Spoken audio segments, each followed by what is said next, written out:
నగర వీధులు ఎప్పుడూ రద్దీగా ఉంటాయి, కాని ఆమెకు అవి గతంలో కంటే ఖాళీగా అనిపించాయి. ఆ రోజు ఉదయాన్నే నిద్ర లేచింది, తను ఎవరో, ఎలా అక్కడికి చేరుకుందో గుర్తు లేకుండా పోయింది. ఆమె వద్ద ఉన్న ఏకైక విషయం ఏమిటంటే, ఆమె జేబులో ఫోన్ నంబర్ మరియు సారా అనే పేరు ఉన్న చిన్న నోటు మాత్రమే.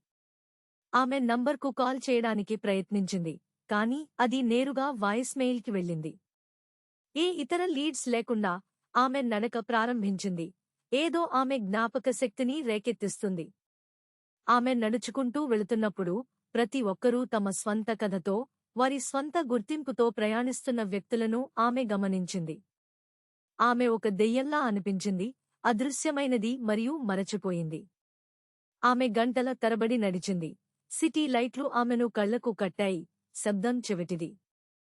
ఆమె తనను తాను కోల్పోతున్నట్లు, గుంపులో అదృశ్యమవుతున్నట్లు అనిపించింది. ఆమె ఎవరో తను ఎప్పటికీ కనుగొనలేనని గ్రహించినందున ఆమె ముఖంలో కన్నీళ్లు రావడం ప్రారంభించాయి. ఆమె ప్రేమించిన మరియు కోల్పోయిన వ్యక్తులందరి గురించి, ఆమె చేసిన జ్ఞాపకాల గురించి ఆలోచించింది. నొప్పి విపరీతంగా ఉంది, మరియు ఆమె ఒక బెంచ్ మీద కుప్పకూలింది, ఆపుకోలేక ఏడుస్తోంది. ఆమె అక్కడ కూర్చున్నప్పుడు ఒక మహిళ ఆమె వద్దకు వచ్చింది. ఆమె ముఖంలో ఆందోళన చెక్కబడి, "నువ్వు నా కుమార్తెవి.